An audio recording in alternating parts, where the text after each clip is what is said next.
Dis hemelvaart. Amen.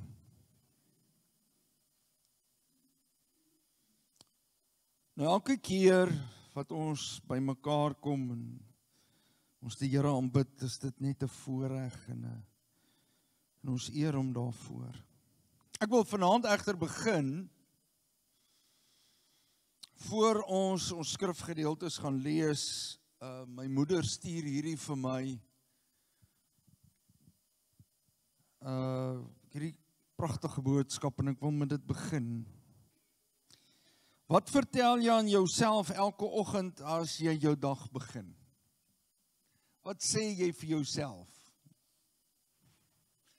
Kan enige iemand vir my sê? Moses sê,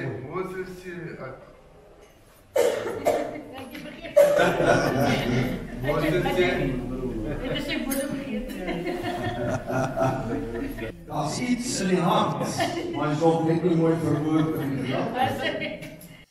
Maar wat sê ons vir onsself? En ek kry hierdie boodskap van my moeder af en die volgende sê hy sê dis wat ouens in die woord sou gesê het. Moses sou sê, die Here sal voorsien. Amen. Dis waarna julle toe beweeg het. Nee. Ag, skus, ek gaan weer begin. Ek het nou hier verkeerd gelees. Abraham sou gesê, die Here sal voorsien.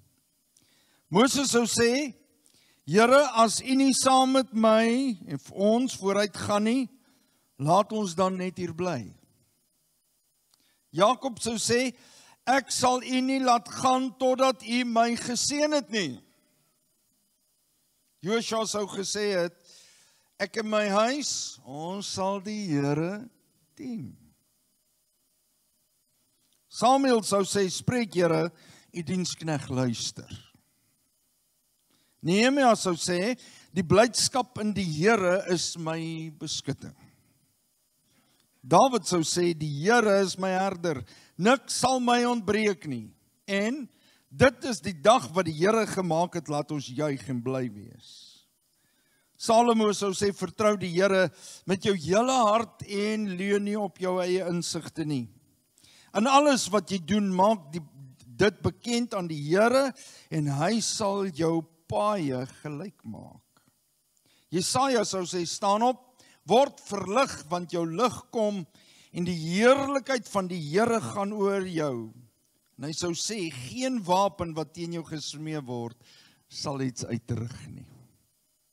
Jeremia sou sê, die Here het planne om my voorspoedig te maak en sal my nie teleurstel nie.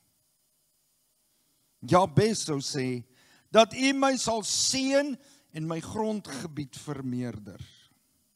Sadrag, Mesach en Abednego sou sê, ons buig voor geen beeld nie, maar ons sal die Here dien. En Esegiel sou sê, enige droë bene binne in my kry lewe. Ek weet nou nie of die koue is wat hierdie effek op die het vanaand nie, maar joh.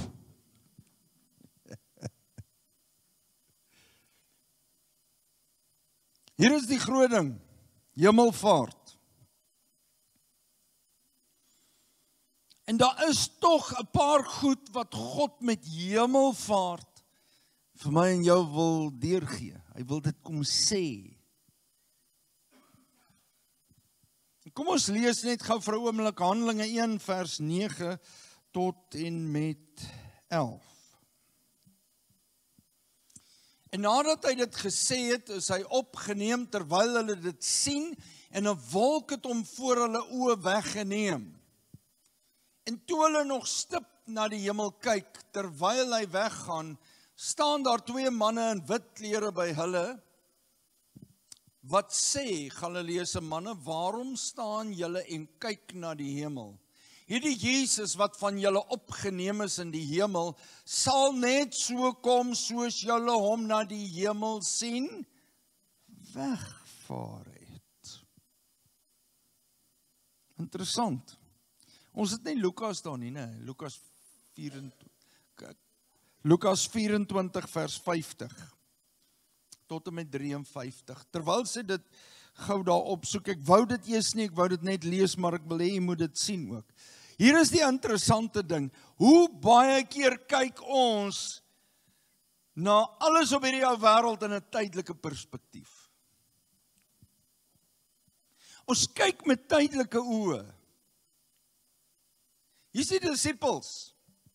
Jesus sê vir hulle 'n paar sake, en kom ons lees gou. Lukas het dit geskryf, Lukas 24 vers 50, en hy het hulle uitgelei tot by Betanië, en hy het sy hande opgehef en hulle geseënd. Weet jy wat, jy is geseënd in Jesus naam, omdat jy aan hom behoort. Wie behoort aan die Here? Nou weet jy wat, moenie sê, ag my broer en my sussie, wees mag geseënd, jy weet, ons bid vir die seën. Sê gou vir jouself, ek is geseënd in Jesus naam. Kom ons sê dit nou asof ons dit bedoel. Ek is geseënd in Jesus naam, omdat ek aan die Here behoort. I'm blessed because I belong to Jesus Christ. Hy het hulle geseën. En terwyl hy hulle seën, het hy van hulle hulle geskei en is hy in die hemel opgeneem. 52. En hulle het hom aanbid en na Jerusalem toe teruggegaan met groot blydskap. Hoekom het hulle bly geword oor Jesus wat weg is?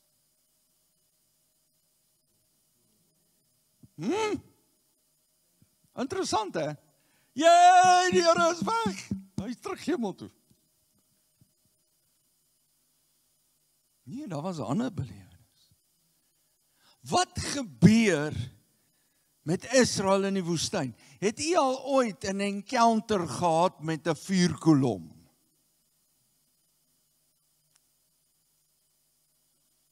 My maat al vuurkolom wat ek gesien het, is iemand wat 'n klomp petrol op 'n brandstapel van hout gegooi het, en toe steek hy hom in die brand, en o Here Jesus, was daar amper moeilikheid. Dis die enigste. Ons het nog nie so 'n vuurkolom gesien. 'n wolkkolom. Die volk het dit aanskou.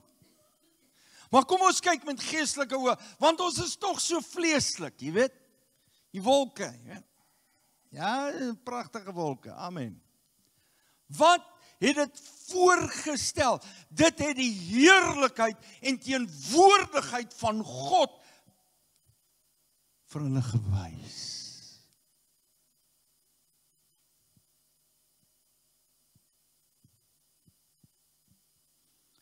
Wat gebeur hier? Hulle staan om en kyk, hy praat met hulle, hy seën hulle.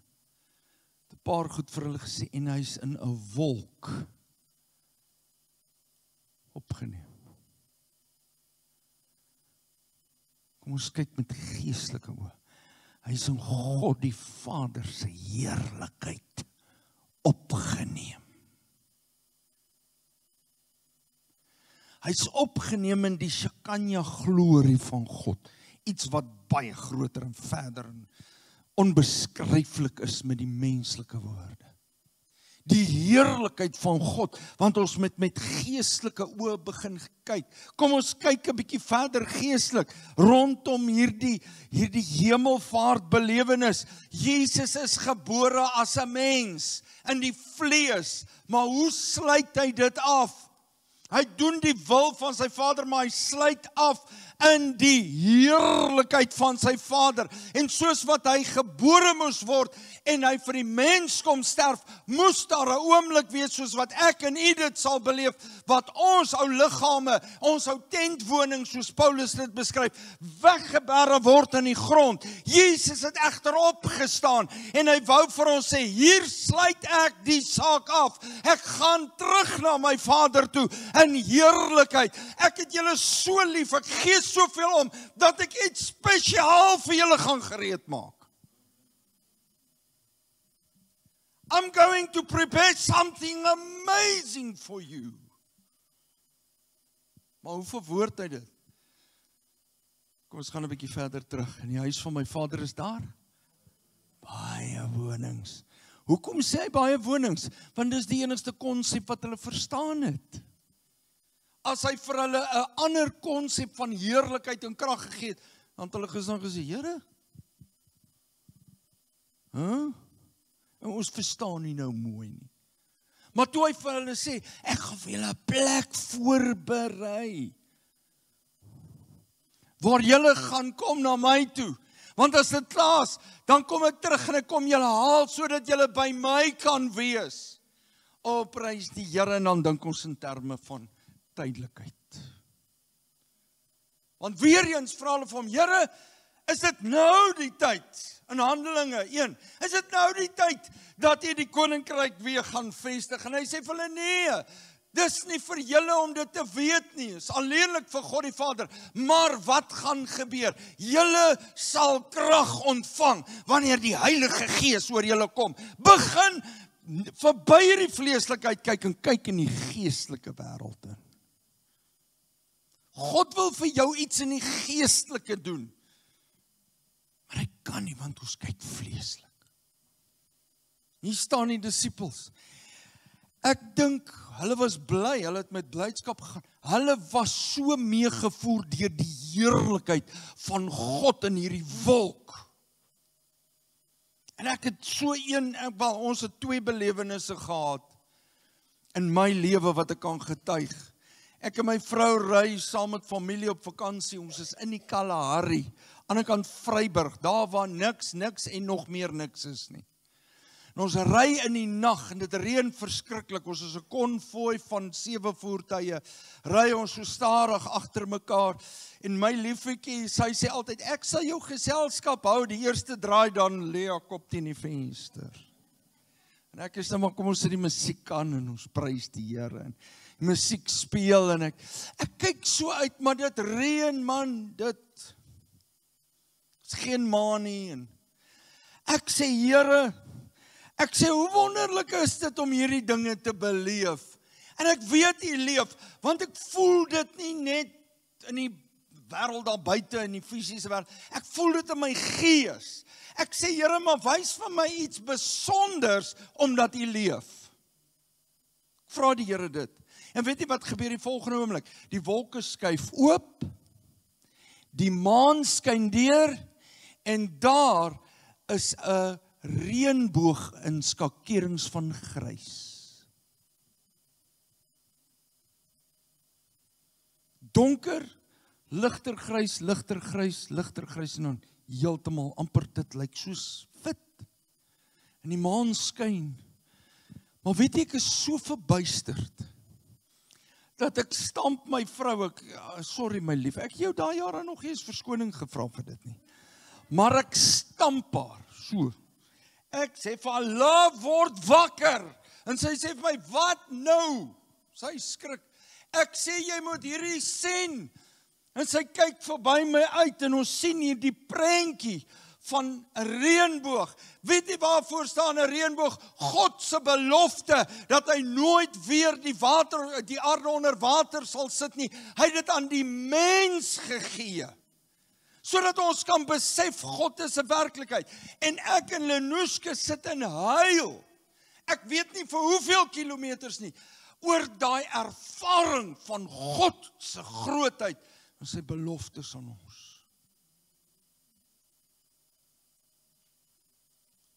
Nog een oggend ry ek skool toe met Edjohan, toe bly ons in vereniging, en daar het dit so koud geraak, dat ek vir jou sê, dit lyk asof iemand 'n blik wit verf van 'n bakkie af laat val, dat alles is wit. Geys. Nou ry ons skool toe, daai oggend is dit -4. Nou ry ons skool toe, en ons praat, ek en hy bid saam voor ek kom by die skool aflaai, en hy's in by die hek, en ek draai terug, nou ry ons so deur daai geweldige mistigheid. En weet jy, die aand van tevore, vat ek my, een van die boekies, en ek lees, en hulle sê, silver beteken, you are highly valued by God. Dis wat silver beteken. You are highly valued by God. En Terwyl ek ry, sê ek, Here, is dit nie wonderlik nie? Waar sien, ek weet ons dra silwer en ons dra goud en al hierdie goed. En vir 'n oomblik sê die Gees van die Here vir my, maak tog net jou oë oop en kyk rondom jou. En weet julle wat, daai mistigheid wat in die lug hang, is eintlik nie wit nie, dit lyk so silwer. Lyk asof God alles silwer geverf het. Daar's 'n silwer wat so in die lug hang. En terwyl ek dit sien, loop die trane weer. En ek sê, Here, hoe kan hierdie mensdom nie besef nie dat ons dat U ons liefhet, dat daar hoë waarde aan ons is. Dis hoekom Jesus kom sterf het aan die kruis. En dan kom ons by hierdie gedeelte waar hy die volgende met ons deel. En hoekom ek vir daai gedeelte gelees het, wat het Jesus vir ons gesê? Jy kan baie goed vir jouself sê, maar wat het Jesus vir ons gesê? Jesus het gesê, ek gaan na my Vader toe. Ek gaan in heerlikheid in. En ek gaan vir julle iets spesiaals voorberei. Johannes 16 vers 5. Die tweede ding wat Jesus sê, dis voordelig dat ek gaan, want as ek gaan ek die Heilige Gees na julle toestuur van die Vader. Ek wil nie hê julle moet net sien ek gaan in heerlikheid nie. Ek wil hê julle moet deel hê van die heerlikheid. Waar kry ons daai heerlikheid? Alleenlik deur die krag van God se Gees.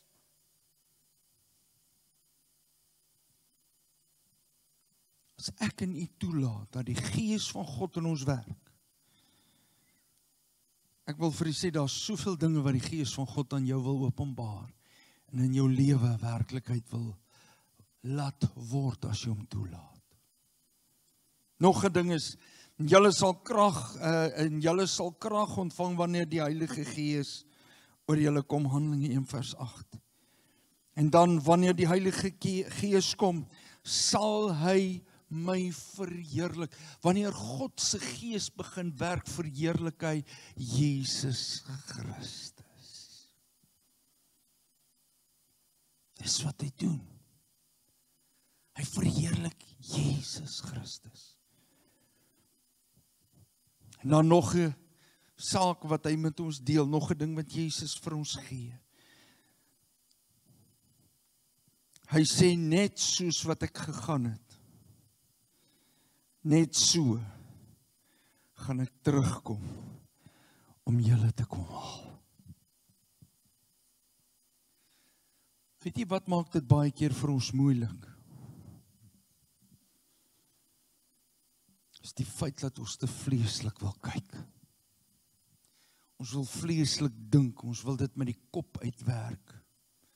Terwyl ons moet toelaat dat die Gees van God met ons harte kom werk. Hebreërs 9 vers 24. Ek het gevra dat hulle vir my lees net vir 'n oomblik saam met my. For Christ did not enter into a holy place made with human hands. Waarheen het hy gegaan? Hy het in heerlikheid teruggegaan na sy Vader toe. Which was only a copy of the true one in heaven. He entered into heaven itself to appear now before God on our behalf. He entered into heaven. Hy is, en daarmee sluit ek af, hy is die woord wat ons kry in die Grieks, is parakletos. Jesus word genoem die parakletos. Jy kan hom met 'n paar vertalings, die een wat in heerlikheid is, die een wat net soos ek is, wat heenwys na God die Vader toe. En daarvoor gebruik hulle en vergelyk hulle Johannes 1. Gaan lees Johannes 1. Soos God die Vader, maar baie interessant, die Heilige Gees word ook die Parakletos genoem. Wat beteken een in heerlikheid wat net soos ek is. So die Heilige Gees is net soos Jesus. Hy doen verder wat Jesus hier op aarde kom doen het. Wat gebeur? Sit weer vir ons vers 24 op. He entered into heaven itself to appear now before God on your behalf. Het jy al alleen gevoel, hoor jy so, niemand sien my raak nie. Niemand weet van my probleme en my stryd nie. Niemand weet van die druk wat ek dalk het in terme van die toekoms nie. Dan wil ek vanaand vir jou sê, jy moet besef dat Jesus is besig om vir jou in te tree. Hy dra jou belange op die hart. Staan saam met my.